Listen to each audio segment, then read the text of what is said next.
c'est pas le même.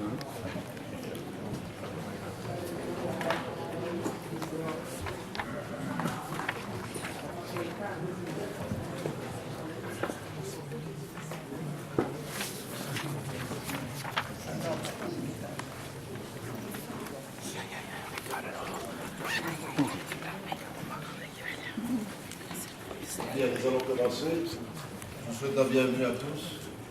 Mon nom est Marc Politor, je suis journaliste belge. Je suis chargé d'animer ou de modérer la première partie de cette matinée. D'autres succéderont. Pour des informations techniques, vous savez que les débats, les discussions de cette journée sont traduits en plusieurs langues. Le canal 1 est l'anglais, le canal 2 le français, le canal 3, le russe, et le canal 4, le japonais. Channel 1 English, Channel 2 French, Channel 3 Russian, Channel 4 Japan. Merci à tous d'être là. Je vais immédiatement donner la parole à M. Rémi Pagani, qui est membre du conseil administratif de la ville de Genève, qui est ancien et futur maire de la ville, une ville qui, je crois, les organisateurs tiennent à le souligner, a apporté une contribution importante qui a permis l'organisation de ce colloque. Monsieur Pagani, je vous donne la parole.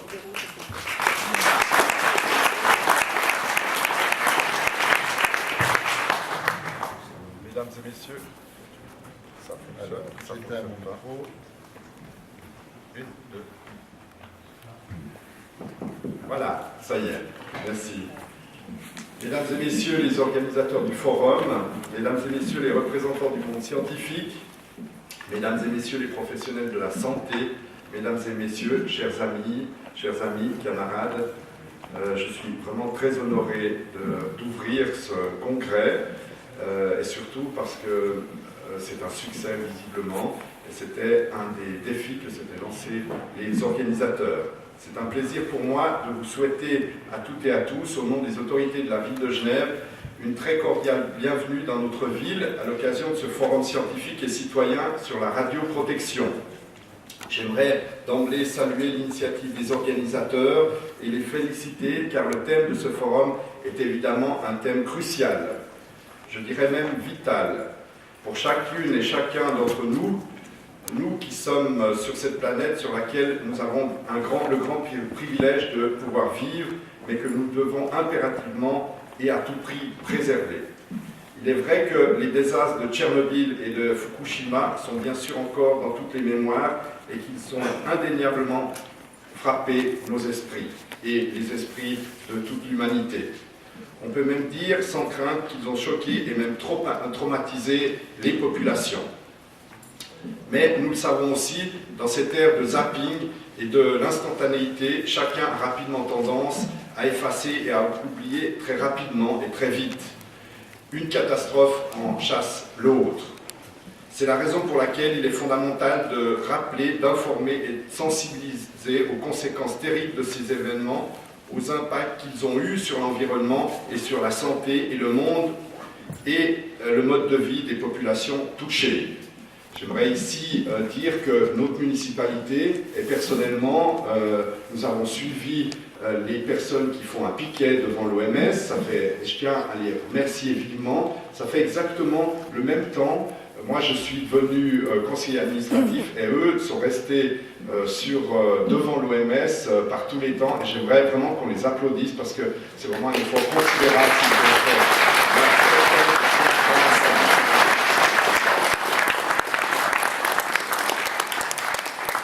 Le soutien de notre municipalité va encore plus loin, c'est-à-dire quand on nous a demandé d'aller voir la directrice, il y a une délégation qui a été voir et qui a obtenu, après moult pression, qui a obtenu plusieurs rendez-vous avec la directrice de l'OMS.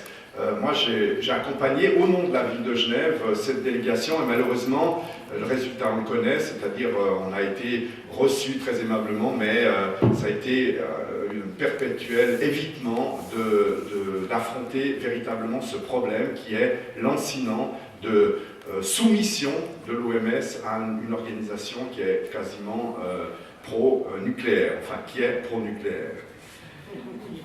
certainement pro-nucléaire.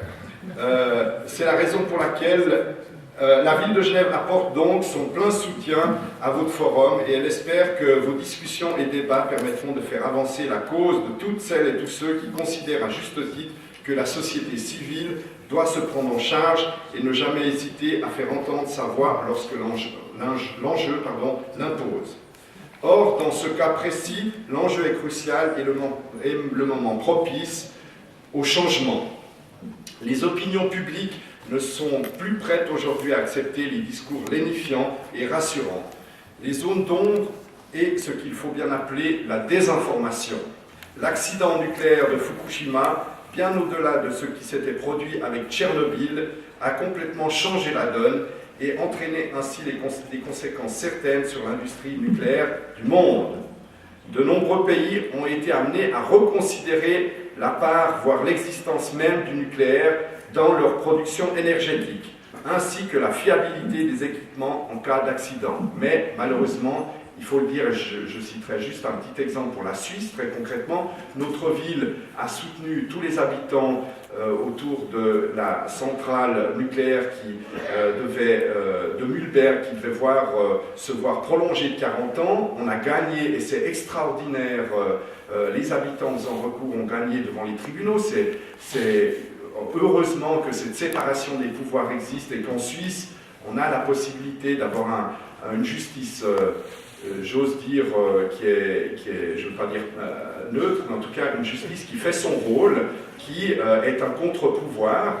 Et malheureusement, alors que les autorités fédérales, Mme Leuthard a décidé d'arrêter, de ne pas prolonger ces centrales nucléaires, quelques temps après, y compris le Conseil fédéral, a fait recours, et Mme Leuthard elle-même a fait recours contre la décision de la justice suisse. Et on est dans une sorte de tango qui est effectivement extrêmement désagréable. Les autorités publiquement annoncent qu'elles arrêtent le nucléaire, en tout cas en ce qui concerne les vieilles centrales, qu'elles ne prolongeront pas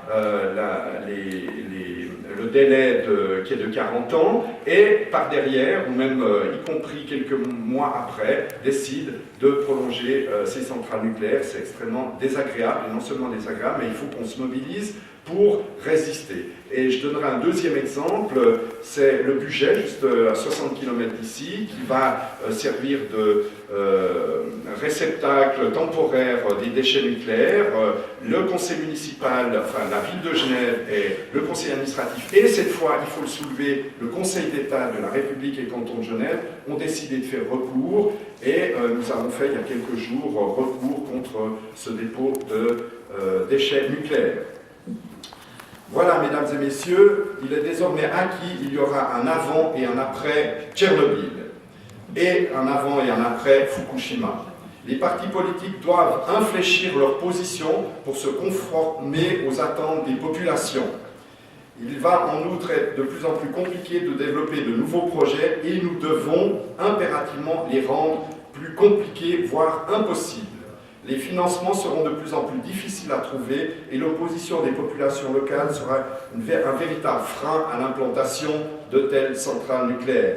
Et j'en profite ici pour dire que la question du nucléaire militaire est aussi essentielle. Il s'agit aussi de freiner et d'arrêter complètement l'utilisation du nucléaire comme arme de dissuasion. Le moment est donc particulièrement bien choisi de se mobiliser, et une fois de plus, je trouve extrêmement important votre mobilisation. Mesdames et messieurs, en vous accueillant, la ville de Genève, qui constitue le centre diplomatique multilatéral le plus actif du monde, joue pleinement son rôle de ville hôte. Elle réaffirme ainsi les valeurs auxquelles elle est particulièrement attachée, l'ouverture sur le monde, le dialogue entre les peuples, le débat d'idées et surtout le soutien aux mobilisations internationales des peuples. Je souhaite vivement que ce forum de 2 jours à Genève vous permette d'accomplir des progrès marquants pour pouvoir ensemble protéger la planète et ses populations. Je vous remercie de votre attention.